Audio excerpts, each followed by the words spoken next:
জনগণের এক পয়সাও হারাম খাবো না, একটা টাকাও চাঁদাবাজি করব না এবং আমাদের কাউকে এক পয়সাও চাঁদাবাজি করতে দিব না। গত বছর গণ অভ্যুত্থানের পরে ইনকিলাব মঞ্চ আমরা যে সাংস্কৃতিক যাত্রা শুরু করেছিলাম সেইখানে আজকে দাঁড়িয়ে ঢাকা ৮-এর জন্য যে নির্বাচনী বিসমিল্লাহ করলাম, আপনাদের কাছে আমরা দোয়া চাই। আপনাদের কাছে শুধু এটুকুন বলবার,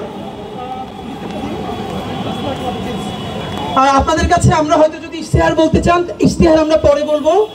আজকে থেকে আগামী এক সপ্তাহ প্রতিদিন ঢাকা আমাদের এই ৮ আসনের যতগুলো ওয়ার্ড আছে আমরা প্রত্যেকটা ওয়ার্ডে যাব, আমরা নোটবুক নিয়ে যাব, বিভিন্ন মসজিদে নামাজ পড়ব এবং প্রত্যেকের কাছে আমরা যে সে কি জানতে চাই আমরা কথা শুনবো, নোট করব, এরপরে আমরা ইশতেহার তৈরি করব। আমরা একটা ইশতেহার তৈরি করে কারো উপর আরোপিত করে দিতে চাই না, আমরা মানুষের কথা শুনে শুনে আজকে আমরা শাহবাগ দাঁড়ালাম, এরপরে প্রত্যেকটা জায়গায় আমরা যাব, তারপরে আপনাদেরকে আমরা ইশতেহার জানাবো।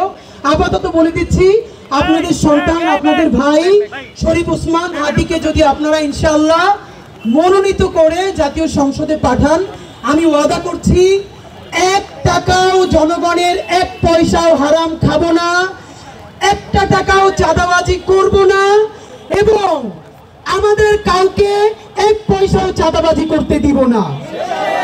সুতরাং আমাদের ইনসাফ, আমরা ইনসাফের বাংলাদেশ চাই।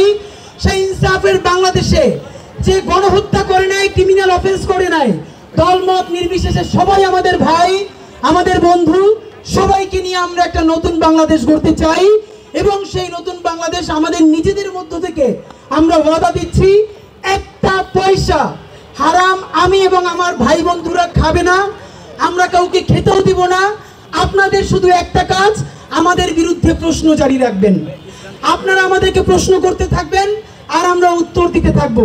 যখন মনে করব এই প্রশ্নের সঠিক উত্তর আমাদের কাছে নাই, তখন আমরা যেন পদত্যাগ করতে বাধ্য হই, আপনারা সেই প্রেসার তৈরি করবেন। একই সাথে বলতে চাই, আমরা যদি ভালো কাজ করি, আমরা যদি ইনসাফের বাংলাদেশ বিনির্মাণে একটু এগিয়ে যেতে পারি, সেটুকুনো আপনারা আমাদের সাথে থাকবেন বলে আমরা দৃঢ়ভাবে প্রত্যাশা করি।